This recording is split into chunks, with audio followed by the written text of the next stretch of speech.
আজকের এই ভিডিওতে আপনারা দেখতে পারবেন পাকিস্তানের বিভিন্ন অঞ্চলে সব রকমের ফসল একসাথে ব্যবহার করে কিভাবে তৈরি করা হচ্ছে পাকিস্তানের প্রাকৃতিক জুস।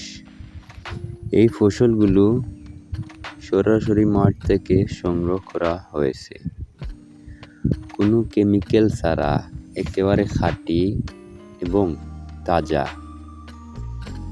একজন কৃষকের দিনের পর দিন পরিশ্রম, রৌদ্র, বৃষ্টি সহ্য করে ফসল ফলানো হয়, আর সেই ফসল থেকে আমাদের জন্য তৈরি হয় এই সুস্বাদু জুসটা।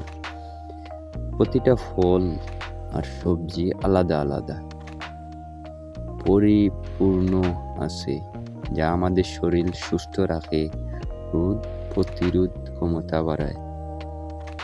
এই ভিডিওতে শুধু জুস বানানোর দৃশ্য না, এটা প্রাকৃতিক, কৃষক আর মানুষের পরিশ্রম একটা গল্প। আজকাল আমরা বাজার থেকে যে ফসলগুলো কিনে খাই, সেগুলো যে আসলে একদম খাঁটি তরতাজা ফসল ওইরকম কিন্তু না।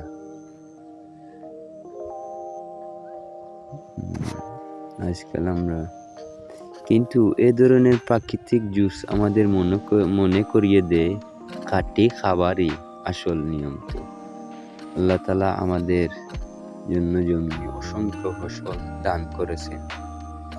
সঠিকভাবে যদি আমরা এই ফসলগুলো ব্যবহার করি, তাহলে শরীরের সুস্থ জীবন ও সবচেয়ে বড়। তাছাড়া আল্লাহ তাআলা দেখেন আমাদের জন্য পরিপূর্ণভাবে কত ধরনের যে খাবার তৈরি করে রেখেছেন, সেটা মহান আল্লাহ তাআলা এই জমিনের মধ্যে বিভিন্ন ধরনের ফসল, এই যে ফসলটা তৈরি করা হয়েছে, বিভিন্ন সব রকমের ফসল, বিভিন্ন দামি জুস, বাদাম, কিশমিশ, বিভিন্ন আপেল, ফসল বলতে সব রকমের ফসল একসাথে মিশ্রি করে তারপর বানানো হয় এই জুসটা।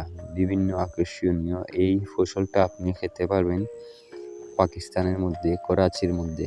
এটা অত্যন্ত খুবই দামি একটা খাবার। অবশ্যই যদি আপনাদের কাছে এই ভিডিওটা যদি অবশ্যই ভালো লাগে, তাহলে লাইক, কমেন্ট, শেয়ার করে অন্যজনকে দেখার সুযোগ করে দিবেন, এবং আপনারাও খেয়ে আসতে পারেন পাকিস্তানি করেছি এই ফসলের জুসটা।